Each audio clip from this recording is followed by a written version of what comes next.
It's the morning drive. Good morning and welcome to the Morning Drive. I'm your host, Brooks Fiesinger of brooksfiesinger.com and MillionaireWho.com, where we help you stabilize your wallet, secure your future, and succeed in entrepreneurship and finance. Today, I'm excited to be mic'd up a little bit with some professional recording equipment, so hopefully the audio quality is much better. Certainly let me know your feedback. All right, let's get on the road. I'm here with my co-host, Hyundai Sonata. All right. So what are we going to discuss on this wonderful morning? Well, we're going to discuss, trying to figure out the way to word this without scaring you off, but we're going to discuss, kids and making money and what we can learn about that. And then we're also going to discuss, how to save money and how to live the life so you can beat the Joneses. So if you're familiar with that reference, we'll discuss that. But first I want to get started, and my daughter is 5 years old, and she published her first book a couple of weeks ago. And this is really exciting for us. 5-year-old published her own book, and she's got it out there with redboundbooks.com. And it's just exciting. It's about dogs. It's about working dogs. It's got pictures. It's got great stories. It's good for any kid under the age of probably 11 would enjoy being read the story from their parents. And we've already received a few comments about oh, there's no way a 5-year-old could write a book. And the funny thing about it is my daughter actually did on her own, without being egged on, without having suggestions, literally on her own in the morning when she got up, before her mother and dad got up, she went downstairs and started writing this book. And how cool is that? So she gets cardboard, she cuts up these cardboard pieces into pages, and she draws out the pictures on each individual page, and tries to start putting this book together. And when we got up, she said to us, hey, can you help me put the words on it, and can you help me get this put together? And what she meant was she had all these individual pages and she was trying to bind it. And at that point, I was like, wow, this is pretty cool. And so I said, okay, look, honey, we're going to sit down with you and we're going to pick out the pictures to go with your book, and we'll send it off to a publisher and get the thing actually published. So it really was totally her own idea. It was totally her own doing. She put together the whole first version of it on her own. She picked the storyline. She picked everything about it. She did as much as anyone else would do, when they write a book, and in many cases. And yes, she did need help with the words. She couldn't write paragraphs yet. So those were done by my wife, and she needed help formatting because she doesn't know how to use a computer like we do, and so I did help with the formatting stuff. But she really did put it together, and I thought that was so cool, and I'm really proud of her for doing that. But there's also a really big takeaway for anybody else I'm talking to, and you, and that is, seriously, if a 5-year-old can figure out how to make some extra side income, I'm sure you can as well. So one of the things that we make sure we do at home is we talk about money. And not that money is the most important thing in life, but it is part of life. And I've always worried that so many parents and families shy away from talking about money. It's not a topic discussed with their kids. Therefore, it's not something that their kids are comfortable with or knowledgeable about. And that's always worried me a little bit, because a lot of those kids end up growing up and they're the ones that are making awful decisions. And most people I know that make awful decisions as they get older never learned the basics when they were young. So I wanted to make sure with my daughter that she doesn't grow up not knowing the basics. And so sometimes you might wonder, am I doing a good job teaching my kids? Is she learning? Is she understanding what she needs to know? And one of the best stories is, once again, not only did she write this book, then she starts talking about wanting to sell the book. It's like, oh, we're going to sell this book and it's going to make money and it's going to help us out because, we're going to have more money. And I'm like, oh, that's pretty cool. she already says she wants to put money and save it for college, which is cool. And she doesn't understand this yet, but we also want to open up a Roth IRA for her. And if she earns the income, then we can open up a Roth IRA for her, which should be pretty good, because that, when you're 5, that means you've got, 60 years of compounding. So a few bucks turns into a huge amount when she gets to retirement age.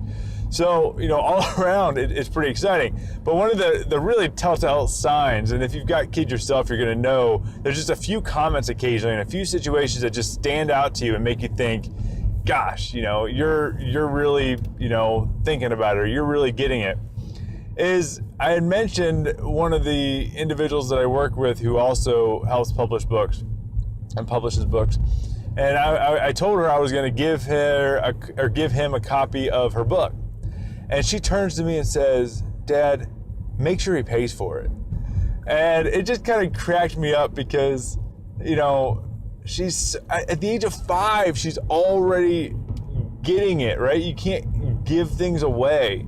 You give away to if somebody needs it. But at the same time, so many people don't understand how commerce works and how business works. My daughter already is understanding it at the age of 5.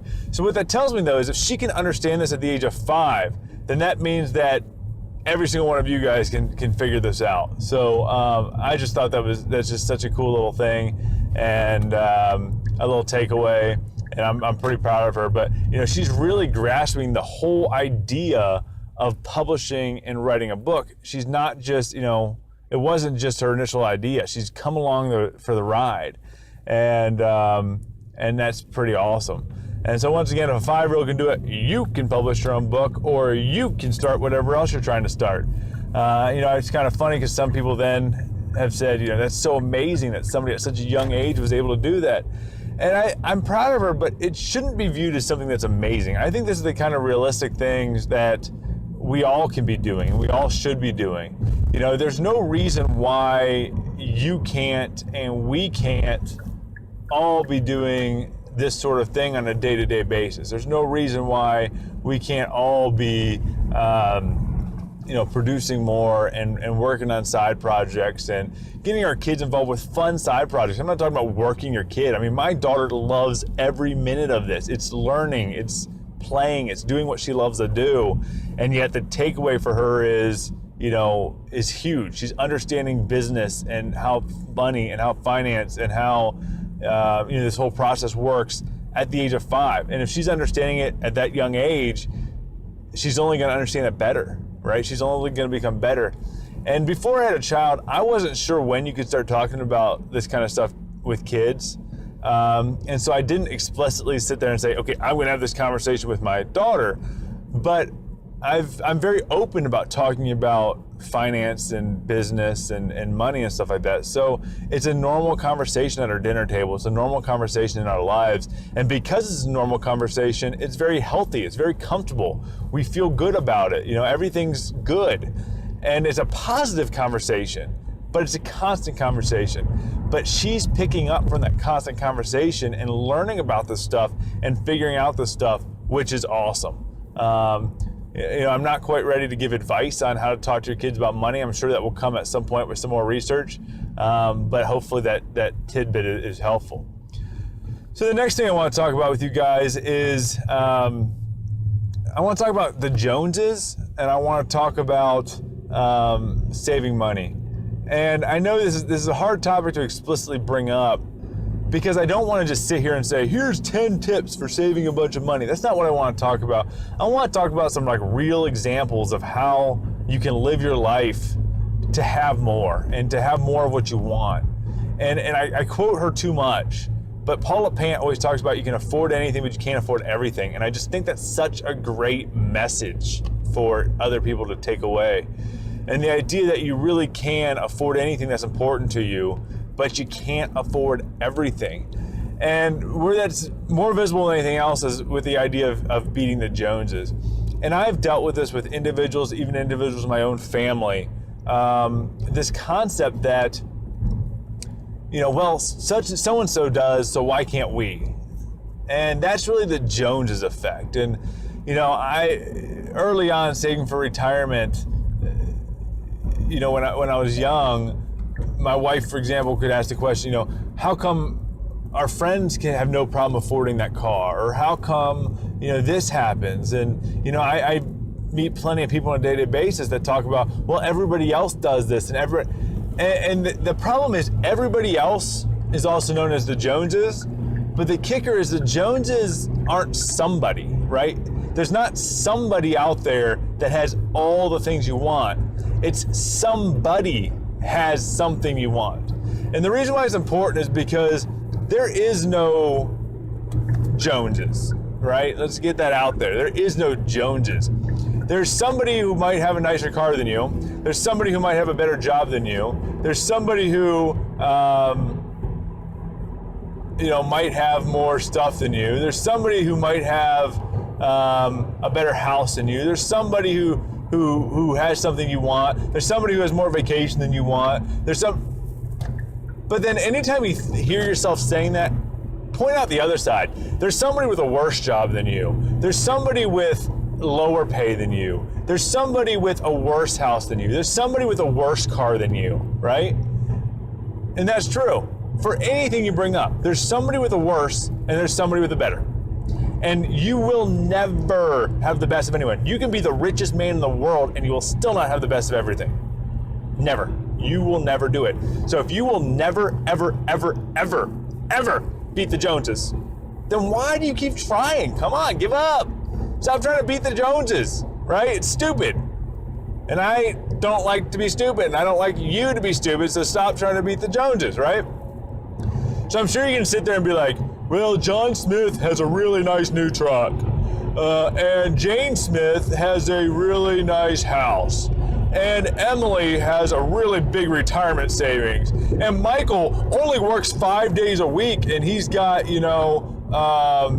tremendous amounts of, free time, but Katie has a job she absolutely loves. That's the point, right? Nobody has it all.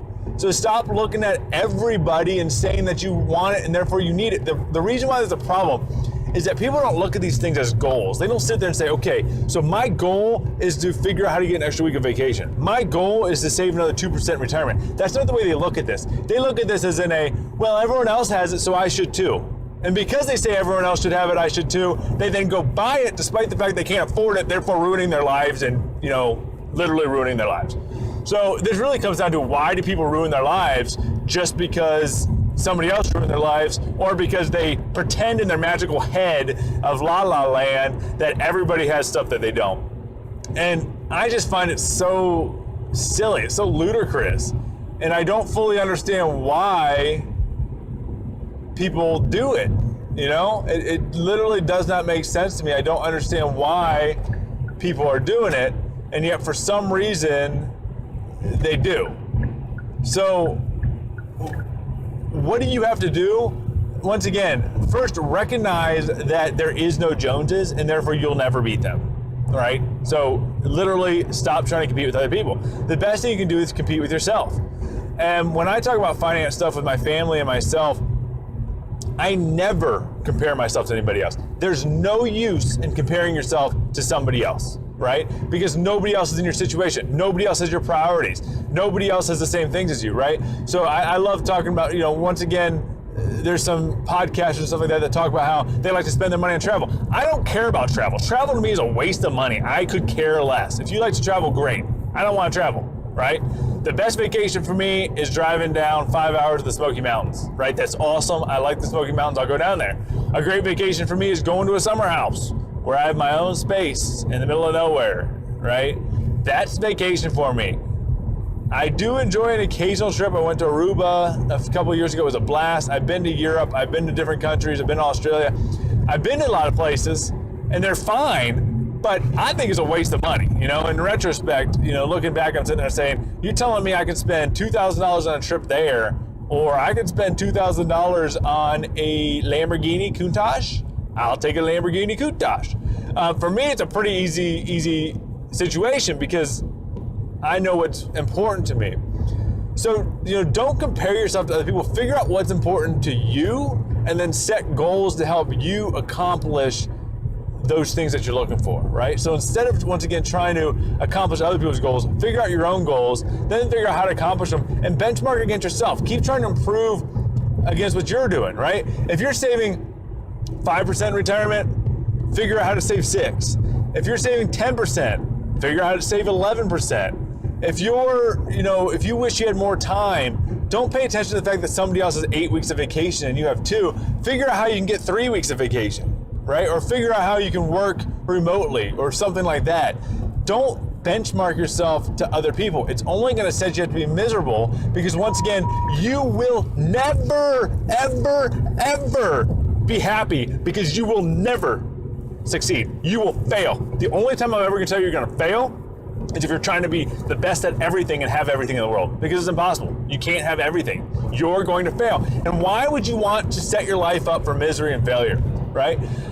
I find the meet the Joneses effect, or the need to have what you think everyone else has but no one actually does, as the number one cause of unhappiness, to my knowledge. Of everybody I know, misery is almost always because people are like, man, everybody else has a nice brand new car that costs $80,000 and I'm stuck with a $10,000 car. Yeah, right. Yeah, right. They don't have an $80,000 car. Everybody else has such a nice house. If everybody else has such a nice house, then how can somebody be a landlord and rent to somebody else, right? Because if everybody has a house, then nobody rents. If everybody has an $80,000 car, then nobody has a $2,000 car. Nobody has a $200 car. And guess what? Plenty of people have $200 cars, right? So it's silly. You're being crazy. You're being delusional. You're literally being delusional when you talk about stuff like everybody has. No, they don't.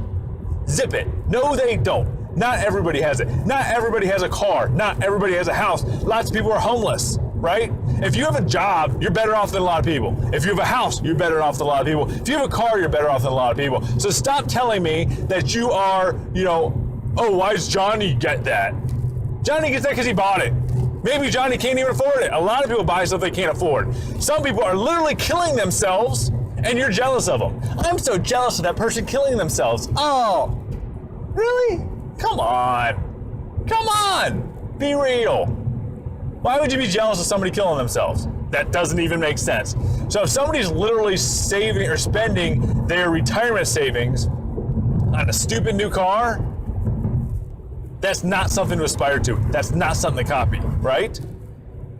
And odds are, if somebody did buy a new nice car and they can afford it, your neighbor buys a nice little Ferrari, cash, because they can afford it, because they make $12 million a year, right? Then think and learn from them. I guarantee you they didn't just sit there one day and say, I'm going to blow all my money today, right? That person spent time figuring out how to make the millions of dollars a year so they can afford the Ferrari. It comes down to, don't buy stuff you can't afford, right? Figure out your priorities and don't buy stuff you can't afford. That's pretty straightforward to me. Why is it straightforward to you? Why do you buy things you can't afford? Somebody tells me, and I was working with this guy the other day, and he literally tells me, he's like, well, I'd like to buy like a $50,000 truck. And I'm like, seriously, you make like $35,000 a year, you can't afford a $50,000 truck. He's like, well, I can get a loan for it. And I want to hit him across the face. Like, I wish somebody would just give me permission to slap them every time they say stupid stuff, right? I'll give you permission to slap me when I say stupid stuff, but you have to catch me when I say it. You can't come to my house with a bunch of recordings and say, you said 50 stupid things and then beat me up. Not fair game, but you can slap me if I say something real stupid, right? So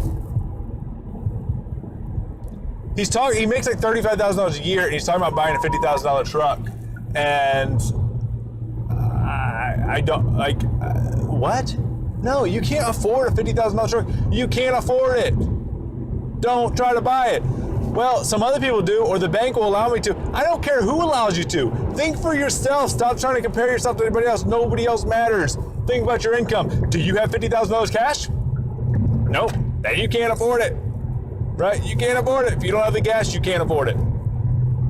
Maybe you should buy a $5,000 truck or a $10,000 truck.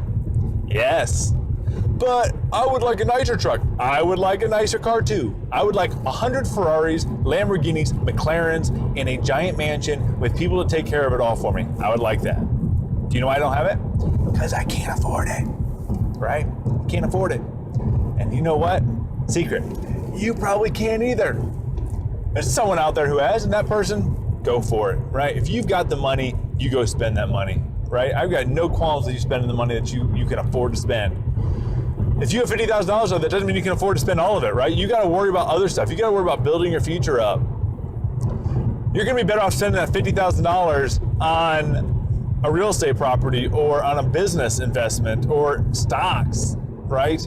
And then in 5 years, take the $60,000 or $50,000 that you earn, then go buy it, because guess what? You still have your $50,000. I mean, wow, right?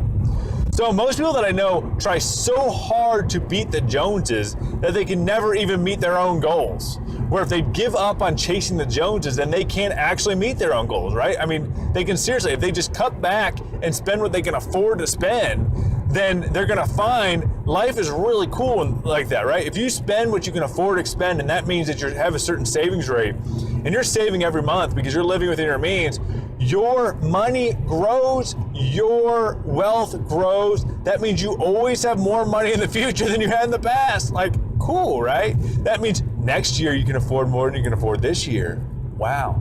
People who try to keep up with the Joneses, they do this foolish thing called debt. And when they do this foolish thing called debt, what are they doing? They're actually spending next year's money to get something today and paying more for it there next year, therefore decreasing the amount of money they have. Not a good idea. Option A, become rich over time. Option B, become poorer over time. Choose option A, become richer. Stop trying to become poor, right? It doesn't make sense to try to be poor. So stop doing it, because most people do it to themselves. You're literally doing it to yourself. And your goal of being like, I'm gonna be cool just like everybody else, you're literally making it so you're gonna never be successful and happy, right? You're literally ruining your life. Funny, isn't it? I'm gonna ruin my life so I can feel for 5 minutes like I'm happy, woo! No, cut it out, all right? So if you're gonna live within your means, there's some different ways you can do it, and you gotta really consider what your goals are and what you're trying to do. Now, there's some other podcasters out there and some other pods, and I don't want to say there's anything wrong with that. They talk about like retiring at the age of like 20 or 30 or even 40, and they're like, oh yeah, you can retire on like $500,000. All you have to do is live in your parents' basement and never buy anything and buy everything used and don't drive a car and hitchhike everywhere and eat leftovers from the trash can. And if you do that, then you're going to be financially free for the rest of your life. You're never going to have to work again. If that works for you, go for it, right? If that's the dream that you have and that's your goal, awesome. I'm not here to tell you what your goals and dreams should be, right? I think everybody's got different dreams and goals, and I say go get it. Go make your impossible happen. Don't make my impossible happen. Make your impossible happen, right? Go figure out what you want and work towards it, and it's gonna take time. You can't do what you want now. You gotta do what you want in the not too distant future. And when you look at it like that, you can set yourself up to have anything you want, right? If you want to have a Ferrari, everyone listening to this can have a Ferrari someday. If you want to have a summer home, everyone that's listening to this can have a summer home. If you want to live off of ramen noodles and in your parents' basement for the rest of your life, you can do that, assuming your parents let you, right? These are all realistic things that you can do. So you guys set up the goals and figure out how to work towards them. But the biggest derailer, once again, is trying to beat the Joneses, and you can never beat the Joneses. So therefore, people are literally derailing their goals because they're trying to beat the Joneses, right? Not everybody goes and buys new handbags. In fact, a whole lot of people don't. Not everybody gets loans for a car. In fact, a large percentage of people do not get loans for cars. People don't even get loans for houses. A lot of people pay cash for houses. I mean, there's so many things you don't need, and yet people have it in their heads. Everybody has it or everybody needs it. But you can't afford to have everything everyone needs. You don't need a brand new smartphone, right? I've never bought, I actually gotta be careful. I didn't say never bought a new phone, but I've never bought some top of the line brand new phone, right? In fact, I normally target $100 to $200 when I buy a replacement phone. And I normally buy either used or refurbished, or sometimes I find specific models which for some reason have gotten real cheap for no good reason. Like they're 1 year old. Like I bought the Nexus 5 and stuff like that for like $149 new. And I don't even understand why. It's worth more now. but sometimes you find them come around that way. So, you don't have to. I shouldn't say you have to. You can't buy what you think for some silly reason. Just accept that it's silly. You can't buy what you think everyone else has. Somebody else bought the new phone, and that person might be broke, or else they can afford it. Right? They're either broke or they can afford it. And a lot of people that you see having nice stuff are broke, and they're literally ruining their lives just so they can be like, look at my cool new phone, don't you wish you could be me, for 12 minutes until it's old, and then somebody else has a new phone, and then they're like, I literally lost all my retirement savings because I wanted this cool phone. But once again, they either can afford it or they're being reckless with their money. One or the other. So make sure you're at a point where you can afford it. So when you go buy a Ferrari, or you go buy your new car, or you go buy your $1,000 iPhone, whatever it is that you want to buy, when you go buy that thing, make sure you can afford it, so you can sit there with confidence and say, hey, I paid for this, I could afford it. Not somebody would give me a loan. That's not afforded. You can't afford it if somebody gives you a loan. Hey, I can afford this, right? So if you actually have the money to buy something, then go out there and buy it. Assuming you can also have proper savings and proper retirement and proper emergency funds and all that fun jazz. So when you're thinking about, your money and not spending money you shouldn't be spending, you got to think about where you're spending money that you shouldn't be spending. So once again, take the words everybody else out of your mentality, because it's false, right? You can't tell me anything everybody else, right? Not even everybody else has legs. Not everybody else has arms. Not everybody else has a job. Not everybody else has anything. There's like nothing that everybody else has. And I don't like absolutes, but I really do think there's nothing that everybody else has. So once again, what can you be doing to make sure that you're living within your means and whatnot? And the big question is going to be, once again, what's important? If it's important to you, that's where you should be spending the extra money, right? If you've got some extra money there, you should be spending it in the areas you're passionate about. I spend money in cars, and some people are like, why do you spend so much in cars? I'm like, because I don't spend it anywhere else. Cars are my favorite thing to spend money on, so I spend it on cars. And I can afford it. I don't spend money I can't afford on cars. And that's even my core passion. But once again, you don't have to live in a big expensive house in the right neighborhood. No reason to. You don't have to drive a nice car. You can get by fine with a few $100 car. You don't have to buy a new phone. You can get fine with a $100 phone. You don't have to have, I have T-Mobile phone service. And some people are like, isn't Verizon better? And I'm like, maybe. I pay half of what Verizon would charge me. Half. It's good enough to save half. I don't have cable TV. Why? I can't afford cable TV. Can you afford cable TV? Right? I mean, that's the way I look at it. That's a big chunk of money that you got to have extra to spend. If you don't have $80 to waste each month, if you don't have $80 of disposable cash to throw away, you can't afford cable TV. Right? You don't have to buy purses. Other people don't buy purses, or they buy a $10 purse at Walmart. They don't have name brand purses. A lot of people don't have name brand purses, so don't tell yourself you have to have a name brand purse. And those are the kind of things where, if you don't have it now and you save for 10 years, then you'll have no problem affording the designer purse in 10 years. I mean, that's the kicker, right? If you do it right for a while, then you'll have no problem doing what you want in the future. And I guarantee you someday someone's going to sit there and say, oh, you were just lucky, right? And that's the whole thing. I started MillionaireWho when I was a poor college student, and I was literally eating ramen noodles and not getting debt. I never got that debt out. And so, that's important for you, because I'm not some person that all of a sudden was successful and then can sit there and say, anyone could do it. I started this before I saw any success at all. And I'm telling you, you sacrifice for a while, you make sure you live within your means, you make sure you save money. I like the 20-30 rule, right? 20% towards retirement, 30% towards your savings. So that means at least 10% of your income goes towards growth savings and 20% towards your retirement. And then that leaves 70% in other sources. Now, I actually split out that 70 and put some towards emergency fund, some towards short-term savings and high-risk savings. So I even spend less than 70. I probably live on close to 50% of my income, 40 to 50% of my income.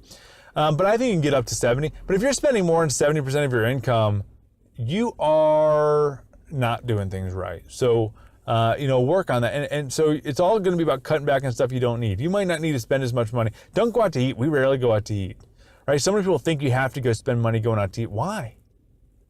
Right? And if you go out to eat, you realize there's some restaurants that are not bad that you can eat for $6 a person, $7 a person. We like going to Rapid Fire Pizza. We sit down there with the family, we buy 2 pizzas for the family, and it costs us with coupons like $14. And I know literally a billionaire who brings coupons when they go out to eat, right? And so, use those coupons and only eat out. Don't eat out because you have a coupon. Look for those ways that you shouldn't be spending money. Eating out can be so expensive. And where do you get your food, right? Can you find a cheaper way to get food? Can you purchase less food? Can you purchase cheaper food? Can you buy some of the cheaper things? I know some people talk about how a few pennies here and there doesn't make a difference. I think it does, and it adds up quick. And if you cut out a few dollars here and there, it adds up quick. The number one thing not to spend money on, though, is late fees and interest costs. This is what I think kill the vast majority of people out there. It is you're either paying interest on something or you're paying late fees. And you should never, ever, ever pay a late fee. If you pay a late fee, you're failing and you need to get yourself in order right now, right? You should never pay a late fee because you should always have sufficient emergency funds to cover if something happens that prevents you from paying a late fee. So you should never pay a late fee. And interest rates, you should never be paying interest charges. The only exception is if you're covering that interest with income. Some people are going to make an exception for a house, and that can be a legit argument as long as your total expense, which includes your monthly interest expense, you can ignore the part that pays down principal. The interest expense plus insurance plus taxes is less than the rent you'd be paying elsewhere. So if you're paying $800 in rent for an apartment and you can buy a house for $300 a month and it'd be $200 for insurance and $100 for taxes, fair game. Go for it, right? But don't go buy a $2,000 house and say that, or $2,000 a month house and say that's helping you save $800 a month. That's silly, right? That's not true either. Cars, there's no excuse. You shouldn't have a loan on a car unless you're playing a leverage game. And I'm guessing if you're playing a leverage game, you already know you don't have to worry about it. Odds are if you've got a car loan, you're really wasting money. You're paying a bank money to buy something you can't afford. You can't afford that car if you got a loan. Literally, you can't afford it. Don't tell me I got approved. Don't tell me, that you can afford the payments. You can't afford it if you're making payments. You had to get a loan. You had to borrow money from somebody else because you didn't have enough money to pay for it. That means you can't afford it. And no, not everybody else has a car loan. A whole lot of people don't. A lot of people don't have a car loan. You're going to find a whole bunch of things that you're spending time and money on that you really shouldn't be. And, once again, it's probably because you're trying to keep up with the Joneses, you're trying to beat the Joneses. Designer clothes. A lot of successful people I know, they don't buy designer clothes. Here's a little secret for you. I bought my suits on eBay for $55 each, right? People work with buy designer suits, and maybe someday I'll have to have a designer suit because it'll have a payoff ROI in my career. But right now it doesn't. It doesn't make sense to have a designer suit. So what do you buy that you don't need to be spending so much money on? And it's probably a lot. There's probably very little you actually have to be spending money on. So think about it. Stop trying to beat the Joneses and start beating yourself. And think about the long-term play and what's important to you and make those things happen, right? I don't care about what your neighbor's doing. I don't care what someone else is doing. I care what you're doing. So you know what you need to do now? You need to go out there and make the impossible happen. Thanks for watching. Learn more at MillionaireWho.com.